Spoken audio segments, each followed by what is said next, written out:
Bapak, Ibu, Saudara-saudari yang sangat dikasihi oleh Tuhan Yesus Kristus, Shalom semua. Di dalam rangka mempersiapkan diri untuk mengambil bagian dalam perjamuan kudus yang akan diselenggarakan pada hari Minggu ini dengan memohon bimbingan dari Roh Kudus Tuhan, mari kita bersama-sama merenungkan nas berikut.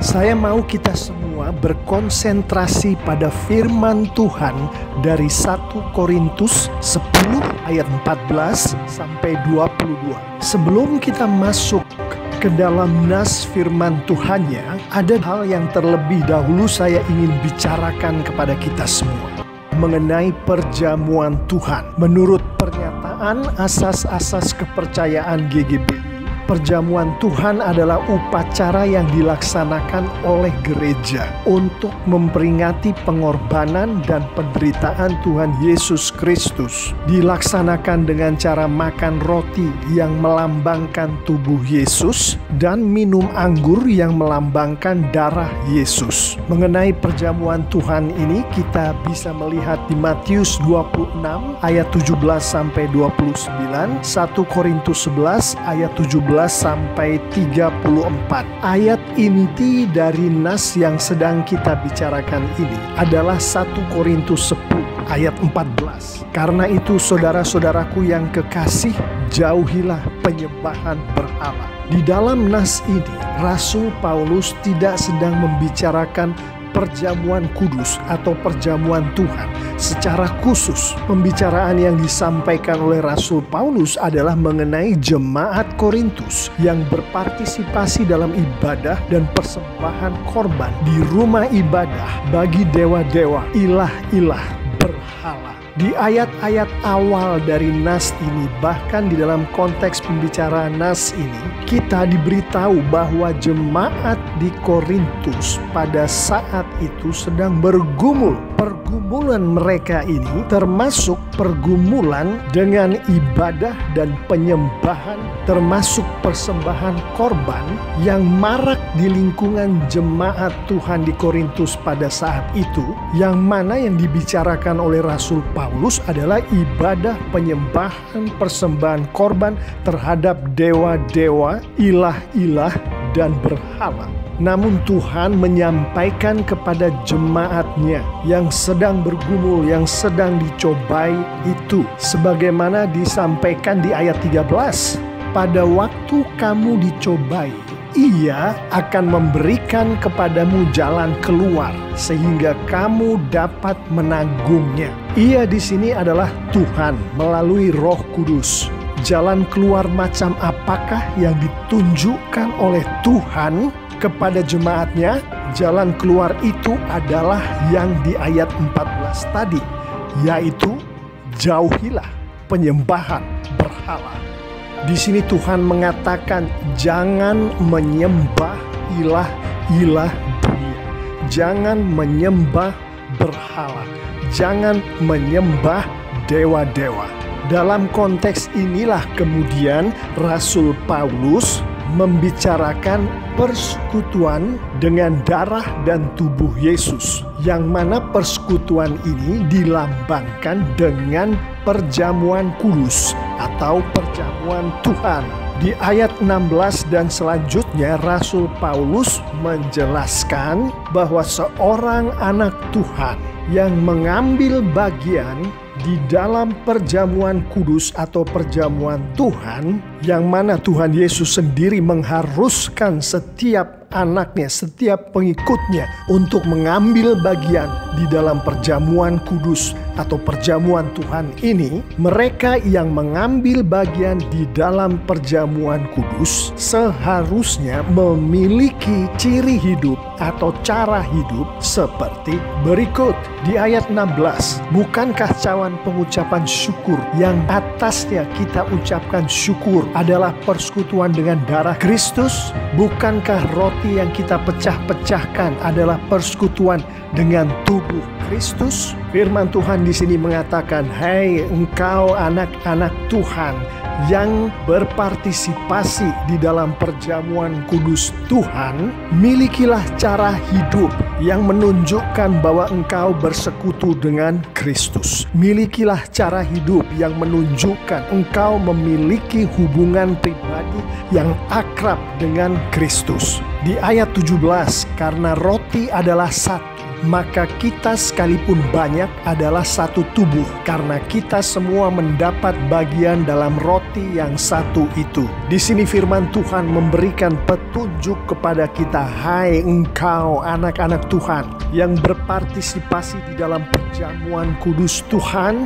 milikilah cara hidup yang mencerminkan engkau bersekutu satu dengan yang lain." Yang mana kita ketahui bahwa menurut konteks Alkitab, persekutuan satu dengan yang lain ini adalah dalam bentuk gereja Tuhan. Milikilah ciri atau cara hidup yang mencerminkan bahwa engkau memiliki hubungan pribadi yang akrab satu anak Tuhan dengan satu anak Tuhan yang lain sebagai bagian-bagian dari tubuh Yesus, sebagai bagian-bagian dari gereja Yesus. Ayat 20, apa yang kumaksudkan ialah bahwa persembahan mereka adalah persembahan kepada roh-roh jahat, bukan kepada Allah. Dan aku tidak mau bahwa kamu bersekutu dengan roh-roh jahat. Firman Tuhan ini menginstruksikan, hai anak-anak Tuhan yang berpartisipasi di dalam perjamuan kudus Tuhan, janganlah pernah engkau bersekutu dengan roh-roh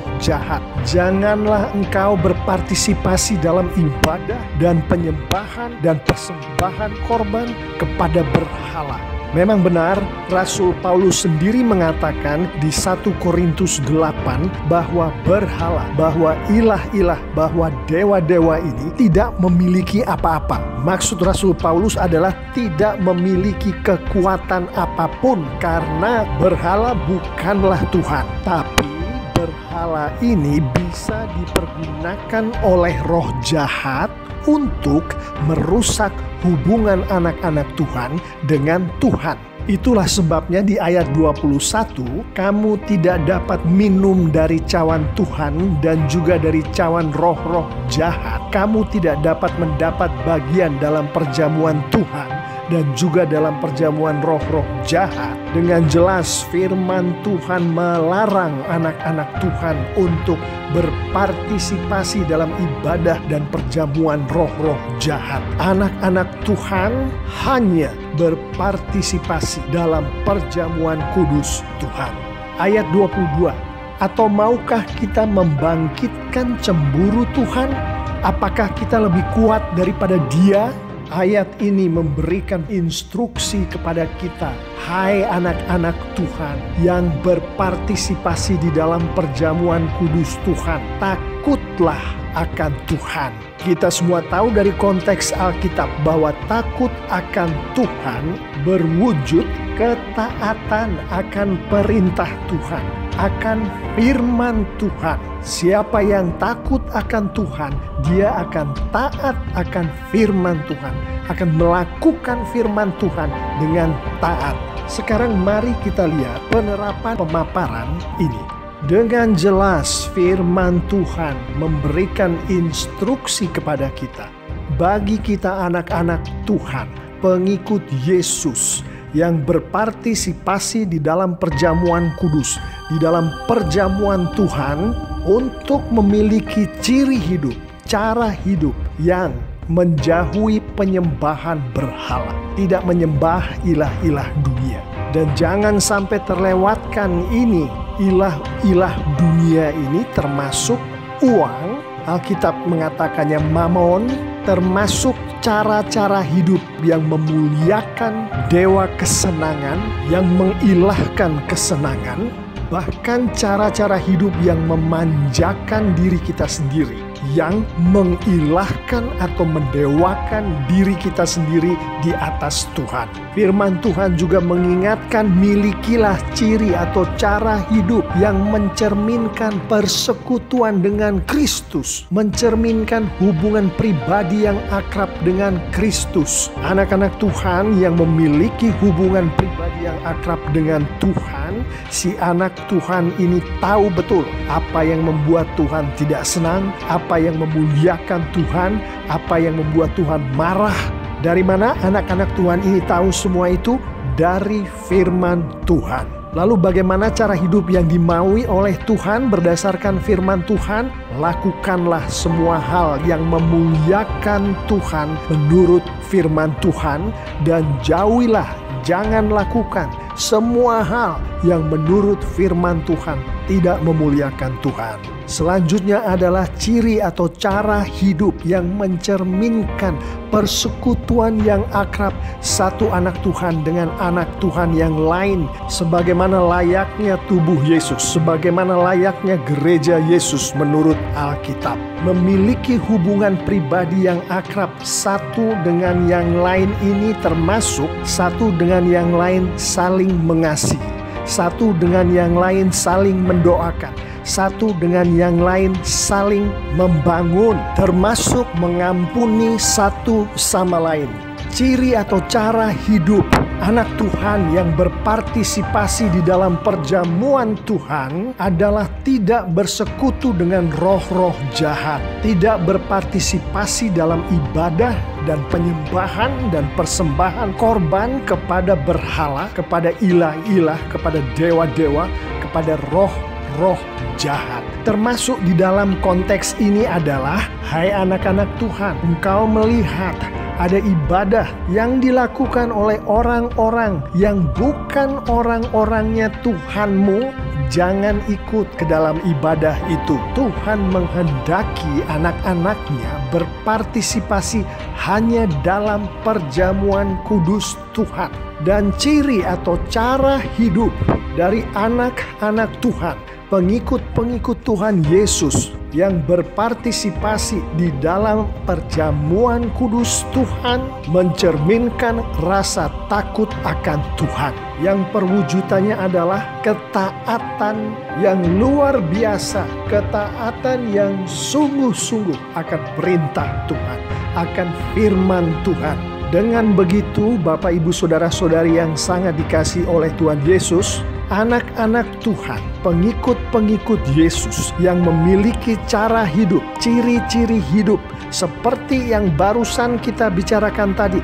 Pada saat mereka mengikuti perjamuan kudus Tuhan, mereka memuliakan Tuhan. Dan sebagaimana yang berkali-kali saya sampaikan menurut Alkitab, pada saat anak-anak Tuhan memuliakan Tuhan, Tuhan akan memberkati anak-anaknya ini. Amin.